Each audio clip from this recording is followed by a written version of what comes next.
ಮಾನವ ಜನ್ಮ ದೊಡ್ಡದು, ಇದ ಹಾಳು ಮಾಡಬೇಡಿ ಹುಚ್ಚಪ್ಪಗಳಿರ ಎಂದು ಸಾರಿದರು ನಮ್ಮ ದಾಸವರೇಣ್ಯರು. ಮನುಷ್ಯ ಜನ್ಮ ಅತ್ಯಮೂಲ್ಯ. 84 ಲಕ್ಷ ಯೋನಿಗಳಲ್ಲಿ ಇದೂ ಒಂದು ಎಂದು ನಮ್ಮ ವೇದಗಳಲ್ಲಿ ಸಾರಲಾಗಿದೆ. ಅತಿ ಕಡಿಮೆ ವ್ಯಕ್ತಿಗಳು ಇದರ ಸೂಕ್ಷ್ಮತೆಯನ್ನು ಅರಿತು ರಚನಾತ್ಮಕ ಬದುಕನ್ನು ಬದುಕಲು ಪ್ರಯತ್ನಿಸುತ್ತಾರೆ. ಭಾರತ ರತ್ನ ಸರ್ ಮೋಕ್ಷಗುಂಡಂ ವಿಶ್ವೇಶ್ವರಯ್ಯ ಎಂಬ ಒಬ್ಬ ಮಹಾನ್ ವ್ಯಕ್ತಿ ಈ ಗುಣಗಳನ್ನು ಹೊಂದಿದ್ದರು.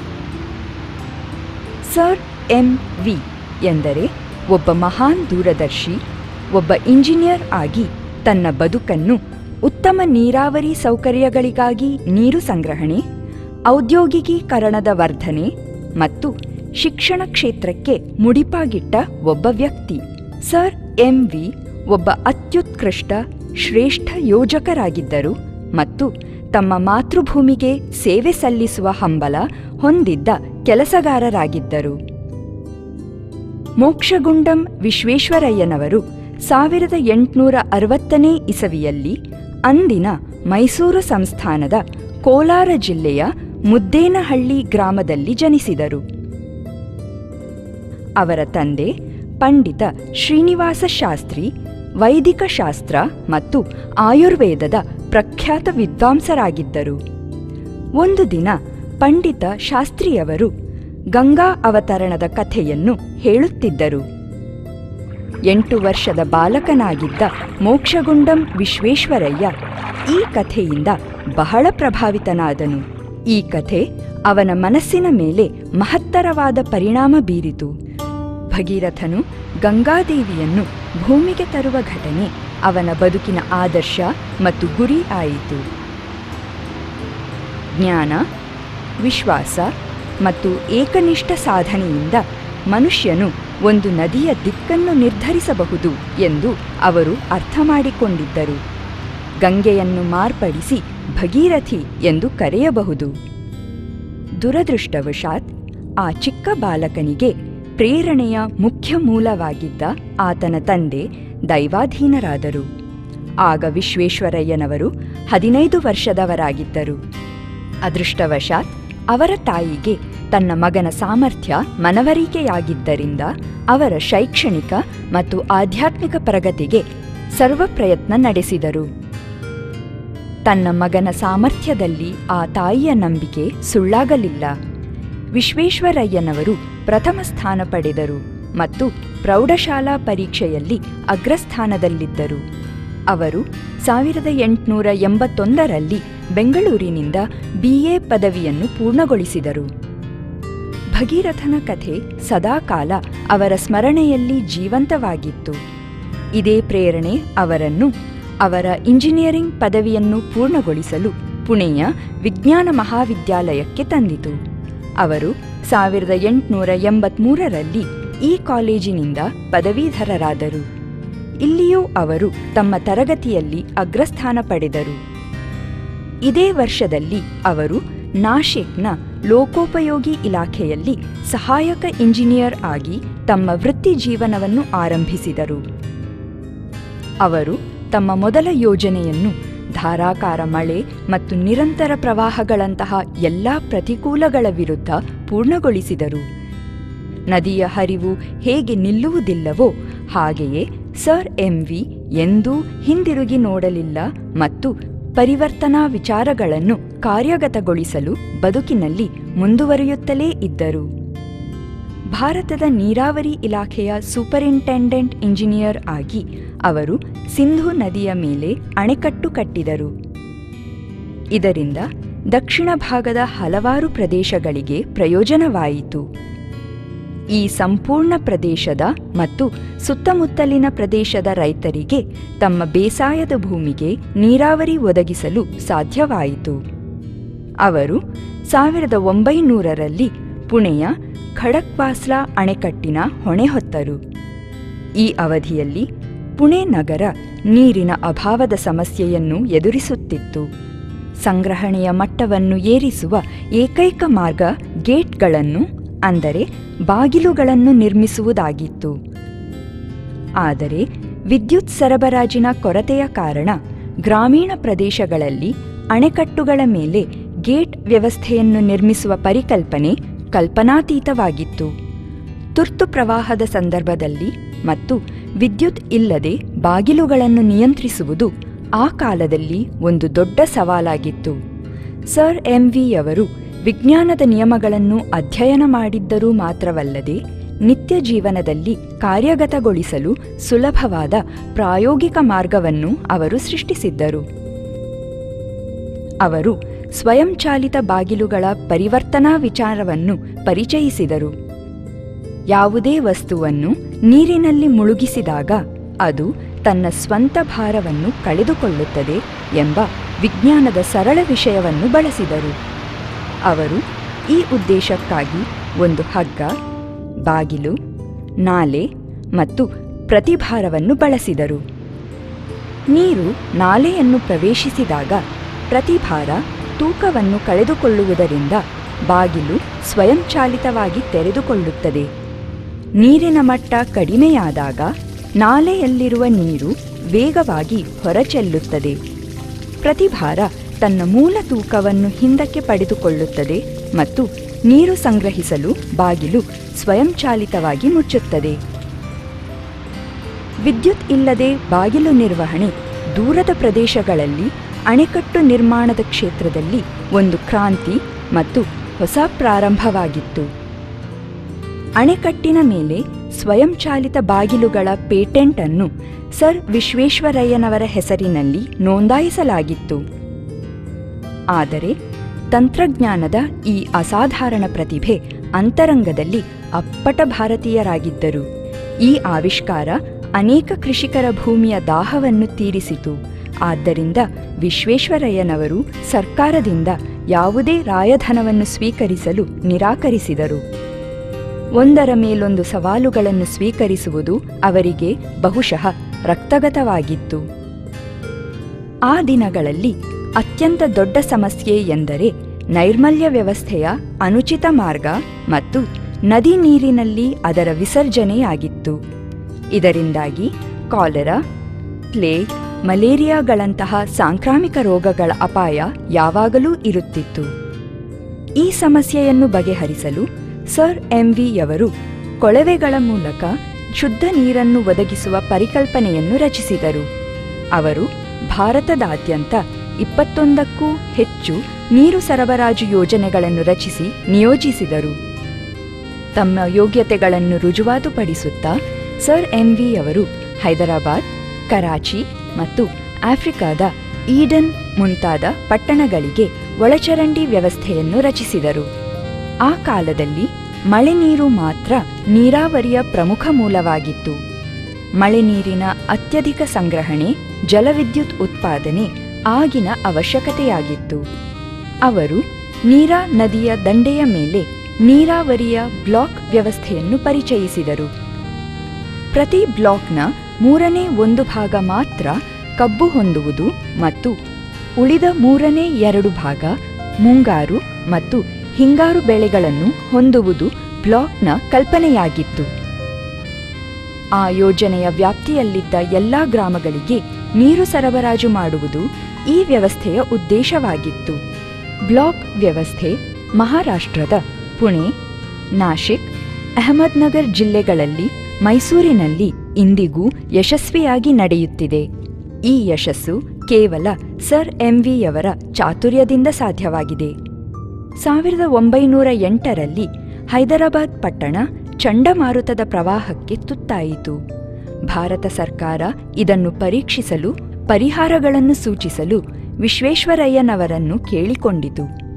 ವಿಶ್ವೇಶ್ವರಯ್ಯನವರು ದೀರ್ಘವಾಗಿ ಕಾರಣಗಳನ್ನು ಪರೀಕ್ಷಿಸಿದರು.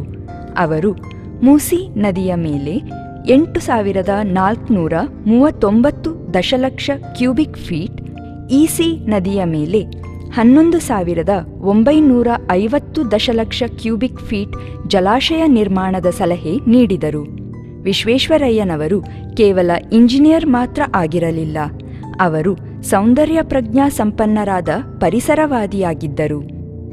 ಅವರು ಸೌಂದರ್ಯ ಪ್ರಭಾವ ನೀಡಲು ಪಟ್ಟಣಗಳೊಳಗಿದ್ದ ಸ್ಥಳಗಳಲ್ಲಿ ನದಿ ದಂಡೆಗಳ ಮಟ್ಟವನ್ನು ಏರಿಸಿ ಅವುಗಳ ಒಂದು ಭಾಗವನ್ನು ಕಾಲುದಾರಿಗಳನ್ನಾಗಿ ಉದ್ಯಾನವನಗಳನ್ನಾಗಿ ಮಾರ್ಪಡಿಸುವ ಮೂಲಕ ಪ್ರಕೃತಿ ಸಂರಕ್ಷಣೆಯ ಬಗ್ಗೆ ತಮ್ಮ ಕಾಳಜಿ, ಕಲಾತ್ಮಕ ಅಭಿರುಚಿಯ ತಮ್ಮ ಒಲವನ್ನು ರುಜುವಾತುಪಡಿಸಿದರು.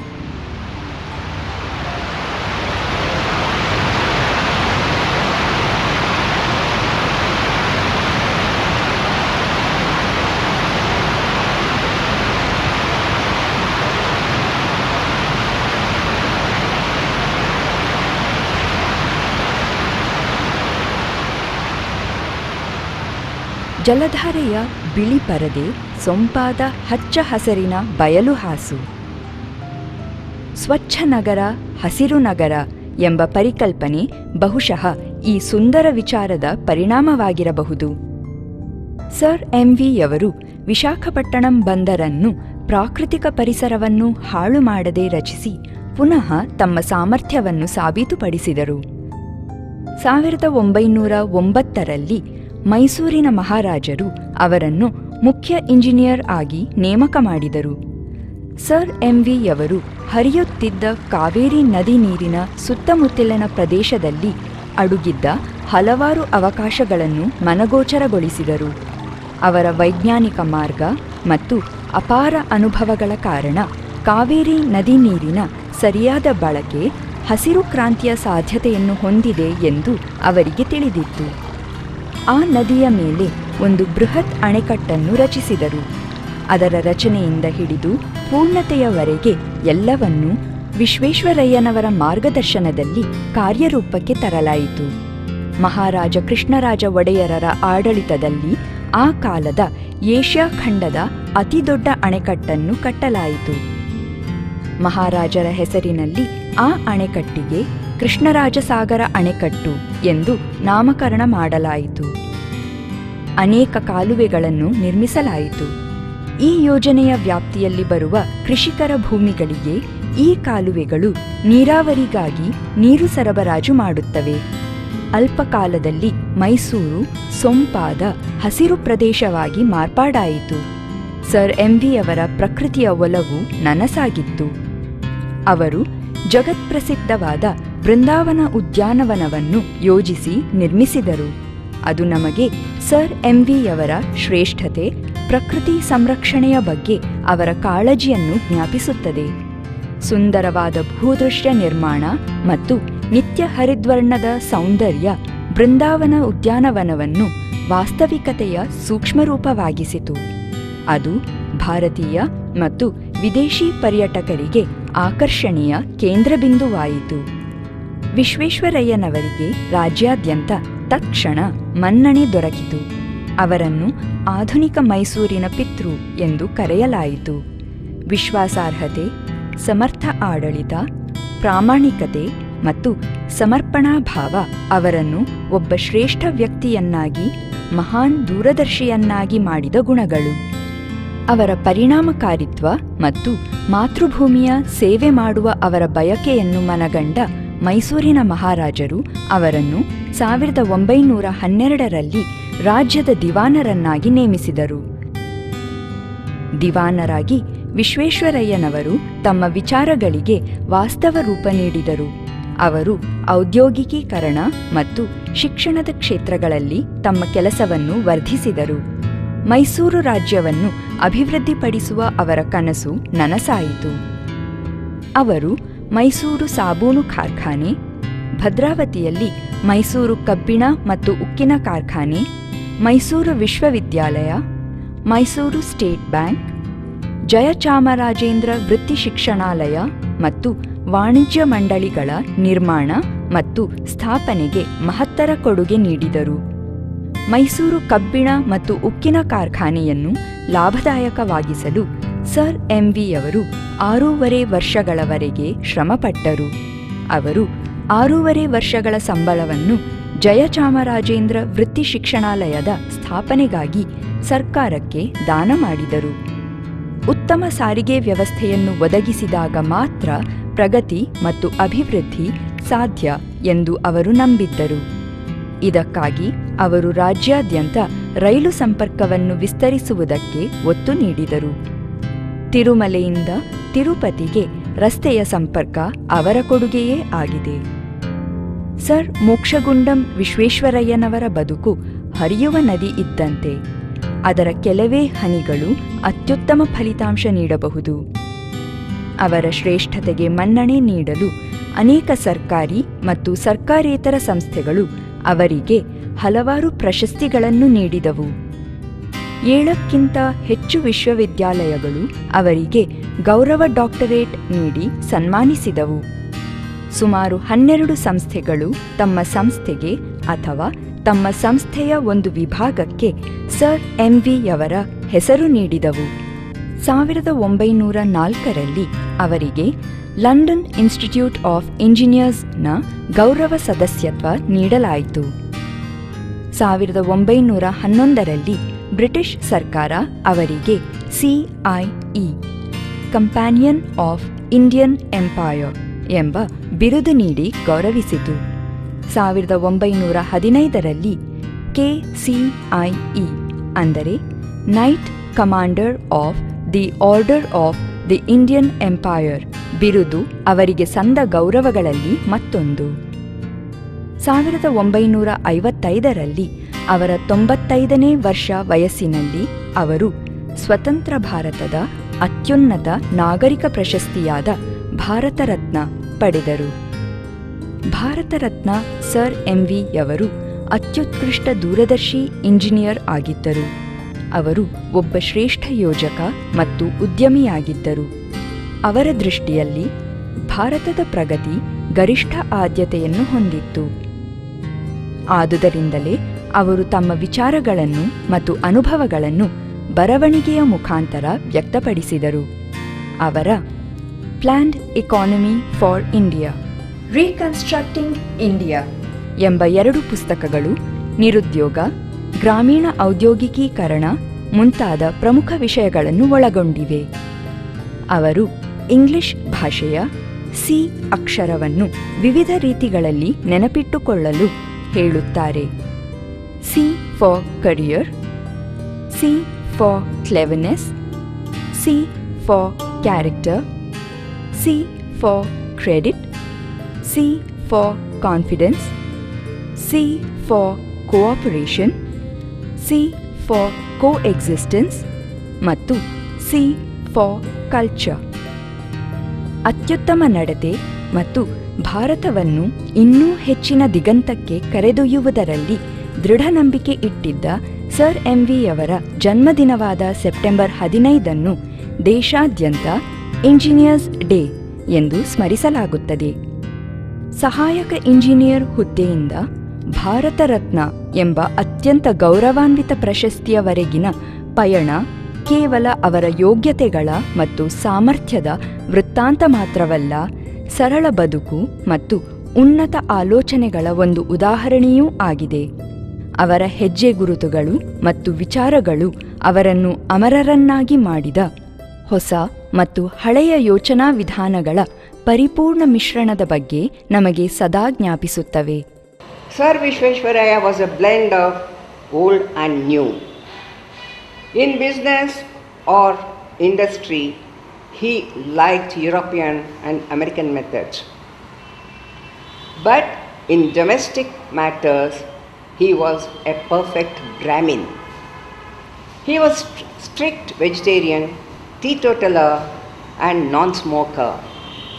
I remember up to his last breath, he was working on new methods and ideas to build India a powerful nation.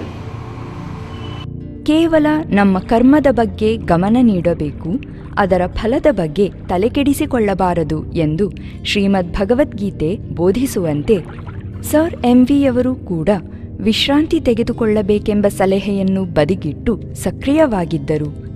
ಅವರು ಒಮ್ಮೆ, ನಾನು ತುಕ್ಕು ಹಿಡಿದು ಸಾಯಲು ಬಯಸುವುದಿಲ್ಲ, ನಾನು ಉರಿದು ಹೋಗಲು ಬಯಸುತ್ತೇನೆ ಎಂದರು. ಅವರ ಕೆಲಸಗಳು ಅವರ ಹೇಳಿಕೆಯ ಪ್ರತಿಯೊಂದು ಪದವನ್ನು ಸಾಬೀತುಪಡಿಸಿದವು. 1962 ಏಪ್ರಿಲ್ 14 ಭಾರತ ರತ್ನ ಸರ್ ಮೋಕ್ಷಗುಂಡಂ ವಿಶ್ವೇಶ್ವರಯ್ಯನವರು 101 ವರ್ಷ ವಯಸ್ಸಿನಲ್ಲಿ ಕೊನೆಯುಸಿರೆಳೆದರು. ಕನಸುಗಳನ್ನು ನನಸಾಗಿಸಿ ಪೂರ್ಣ ಬದುಕನ್ನು ಬದುಕುವವರು ಎಂದೆಂದಿಗೂ ಸಾಯುವುದಿಲ್ಲ. ಅವರ ಆಲೋಚನೆ ಮತ್ತು ಕೆಲಸಗಳು ಅವರನ್ನು ಶಾಶ್ವತವಾಗಿ ಜೀವಂತವಾಗಿರಿಸುತ್ತವೆ.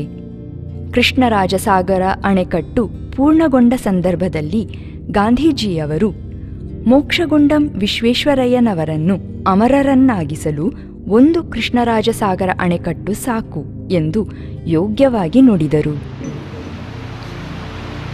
ಓಂ ಪೂರ್ಣಮದಃ ಪೂರ್ಣಮಿದಂ ಪೂರ್ಣಾತ್ ಪೂರ್ಣಮುದಚ್ಯತೆ ಪೂರ್ಣಸ್ಯ ಪೂರ್ಣಮಾದಾಯ ಪೂರ್ಣಮೇವಾವಶಿಷ್ಯತೆ.